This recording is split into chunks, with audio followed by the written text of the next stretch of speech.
حضور کو دفن کر کے لوٹے، تدفین سے فارغ ہوئے، قبر مبارک میں اتارا، حکم پورا کیا، کہتے ہیں واپس آئے تو جناب انس سے سیدہ فاطمہ کہنے لگی انس تو نے بھی میرے رسول پہ مٹی ڈالی ہے، انس تیری جرت ہو گئی تھی؟ فرماتے اس وقت فاطمہ کا پہلا آنسو گرا اور پھر 6 مہینے حضور کے بعد حیات رہی، میں نے اس کے آنسو ہی گرتے دیکھے، لوگ سو جاتے وہ حضور کے روضے پہ جا کے بیٹھ جاتی، کہتے میں سمجھاتا بہلاتا، لیکن فاطمہ کہتی علی صبر اپنی جگہ، کرم اپنی جگہ، اور میں تجھے کیا بتاؤں، بہن بھائی پہلے سارے چلے گئے، والدہ پہلے چھوڑ گئی، اب حضور علیہ السلام نے بھی پردہ ڈال لیا ہے، مجھے چار اور جانب کچھ دکھائی نہیں دیتا۔ کہتے ہیں 6واں مہینہ تھا حضور کے وصال کو، ایک دن مسکراتی ہوئی فاطمہ گھر آئی روزے سے رات کو بچوں کے ساتھ، تو شیر خدا کہنے لگے، میں نے کہا فاطمہ بڑے دنوں کے بعد مسکراتے دیکھا، کیا بات ہے؟ تو کہنے لگی علی آج میری آنکھ لگ گئی تھی، مجھے حضور خواب میں ملے ہیں، تو مجھے حضور نے کہا تو روتی کیوں ہے؟ تو میں نے کہا محبوبہ میرا دل نہیں لگتا، تو فرمایا بیٹی تیاری کر تو میرے پاس آنے والی ہے۔ حضرت علی فرماتے بس فاطمہ بیمار ہوئی، چند دن گزرے تو مجھے بلایا، کہنے لگے علی وقت جانے کا آ گیا ہے، یہ علی کے گھر کی ہے عزت علی سے سنتے،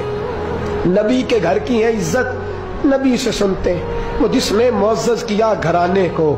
حسین پال کے جس نے دیا زمانے کو، جانے کا وقت آ گیا ہے علی۔ پہلی بات تو یہ ہے کہ حضور کی نواسی جناب امامہ سے شادی کر لینا، وہ حضور کو بڑی پیاری ہے، اور دوسری بات یہ ہے کہ میرے حسن حسین ان کا خاص خیال رکھنا، اور تیسرے لفظ کہے تو حضرت علی تڑپ کے روئے، کہنے لگی میں نے وقت گزارا ہے، آپ کی حقوق میری ذمہ داری تھے، میں انسان تھی بھول جاتی تھی، اگر مجھ سے کہیں کوئی کمی رہ گئی ہو تو مجھے رضائے الہی سے درگزر کرنا، کہیں میں حضور کے سامنے جا کے شرمندہ نہ ہو جاؤں۔ شیر خدا کرم اللہ تعالیٰ وجہ الکریم فرماتے ہیں میں نے ہاتھ تھاما اور میں نے کہا فاطمہ علی کا بڑا مرتبہ تھا، پر جو تیری نسبت سے کمال تھا وہ تیرا ہی تھا، تو کیسی بات کرتی ہے، تو نے تو حد کر دی، شہزادی ہو کے میرے گھر میں خادموں کی طرح رہی۔